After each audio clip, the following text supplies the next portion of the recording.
妇人推着坐在轮椅上的老翁准备上车，但他却忘记协助老翁将轮椅刹车固定，把老翁晾在后方就径自往前走，害得老翁顺着斜坡往下滑，险些撞上刚从停车场开上来的黑色轿车，又差点被对向休旅车撞上。哎呦哎呦哎呦哎呦！他们的路现在不动权我有车龙点。目击民众吓坏了，一旁热心民众见状也冲上前去救老翁，却来不及了，轮椅撞上10吨，害得老翁整个人惨摔在地。看护呢就推着那个老人家从门诊那边走出来嘛，哇，滑那么快，那也还好，对向的车开的速度很慢。你看那个影片，如果他开快的话，因为他有死角的，他会被车辆挡住的，所以真的要慎选这个开。Halo guys, jumpa lagi dengan Abrana. Kalian pernah nggak yang namanya difitnah sama Kang Hu? Ya itu biasanya kalau kita ketemu Kang Hu itu kebanyakan di rumah sakit ya. Biasanya kalau kita bersebelahan atau satu kamar gitu kan di rumah sakit itu. Itu si Kang Hu ini kebanyakan mereka itu so pinter gitu loh. Ya kan? So pinter, tapi ya nggak semua sih, ada sebagian Kang Hu juga yang baik ya. Tapi kebanyakan aku nemu ini yang benar-benar kayak seekor Kang Hu kayak gitu kan. Ya di sini kalian juga udah lihat ya kan cuplikan videonya, nggak tahu ini kemarin atau tadi malam, itu seliweran terus ya di beranda TikTok aku selalu VIP kayak gitu kan ya. Ini kalau yang bersalah itu atau yang melakukan TKW Indonesia itu pasti akan diulang berkali-kali di stasiun TV Taiwan, kalian ngerti? Coba kita nggak perlu menyamakan bagaimana ya, pasti di orang itu juga ada sekolah juga ya guys, ada juga prakteknya juga sama kayak kita waktu di PT sebelum datang ke sini itu pasti ada kayak gitu kan.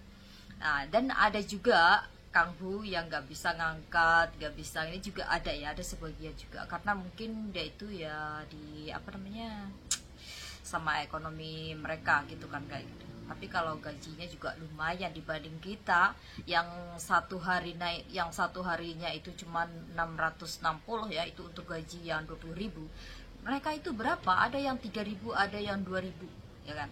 Dan itu dia nggak ngapa-ngapain ya kan, nggak ngapa-ngapain, cuma fokus di pasien aja, dan dia itu ya cuma ganti popok, apa tepuk punggung, mijit kayak gitu, ganti baju ya kan.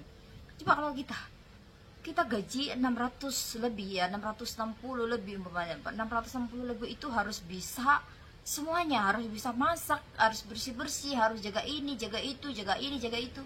Dan kalau kita komplain, kita bakalan diomelin sama agensi. Walaupun udah berkali-kali kita itu ngomong sama agensi ya, kalau kita itu kerja di luar job yang harusnya kita itu jaga pasien aja, kenapa harus masak, harus bersih-bersih, harus ini itu. Kalau biasanya kalau pasien yang benar-benar kayak sudaha gitu kan, nggak pernah, yang nggak boleh ditinggal kayak gitu, itu ada banyak sekali kayak gitu. Karena kasus-kasusnya itulah punca dari mereka yang kebanyakan kabur karena nggak sesuai job. Nah di sini ya kan, di sini kita bisa lihat kalau Kang Hu itu ya kerjanya kayak gitulah, kayak seolah-olah dia itu kayak udah paling bener, udah paling pinter kayak gitu kan. Kadang kita nggak ngapa-ngapain, kita nggak nyenggol dia waktu di rumah sakit, bisa-bisanya dia itu ngatain kita kayak gini, orang Indonesia itu kayak gini. Nah alhamdulillah karena majikan aku itu udah percaya 100%, ya nggak 100%, udah percaya banget sama aku, jadi dia itu selalu membela aku. Dan apa ujung-ujungnya dia itu ngomong tadi itu, si Kang Hu dia bilang kayak gini, apalah kita juga nggak kenal ya kan, baru juga beberapa hari satu kamar, bisa-bisanya menilai kita gini. Apalagi aku tuh yang dablek banget ya. Aku kalau di rumah sakit tuh biasa tidur di sebelah sama pasien kan, tidur di sofa gitu, selalu tidurnya itu aku tutupin sama selimut kayak gitu guys. Memang nggak bisa kan silau, apalagi kalau yang sebelah kamar kita itu yang lampunya hidup terus, yang nggak pernah mati, itu bakalan susah tidur kalian. Nah terus kalau aku sudah tidur kayak gitu, memang aku tuh susah kalau dibangunin ya, karena ya kayak gitulah. Apalagi kalau tidur di rumah sakit, aku lebih ke suka nonton drakor malam-malam. Itu si ini yang sebelah gini, aduh mak, kenapa nggak ngurusin pasien kalian aja gitu loh, kenapa harus ngurusin kita TKW yang ngurusin kerjaan kita aja, nggak pernah ngurusin kalian, kenapa? Dan herannya itu Kang Hu itu semuanya kayak gitu, geram sekali nih. Dan di sini kalian baru melek kan, ada seekor Kang Hu kayak gitu, malah itu melakukan dorong kursi roda ya kan, di zebra, di apa namanya, di zebra cross kayak gitu, di polisi tidur ya kan, di polisi tidur terus dia itu lupa mengunci kursi rodanya dengan santainya, dia itu jalan kayak gitu ya kan. Untungnya si sopir ambulan yang depannya itu bukan sopir ambulan, sopir angkut pasien, sopir angkut pasien itu dia untungnya gercep gitu kan, walaupun dia itu udah lari sekencang mungkin, tetap aja itu si pasien nyungsruk kan, balik atau itu di apa namanya, dari kursi roda yang itu harusnya diputar berkali-kali biar lihat itu bermelek itu mata di sini apa namanya, majikan ini. Biasanya tuh selalu ngebandingin, kenapa kamu nggak bisa ini, kenapa nggak mengambil kanghu aja gitu loh ya.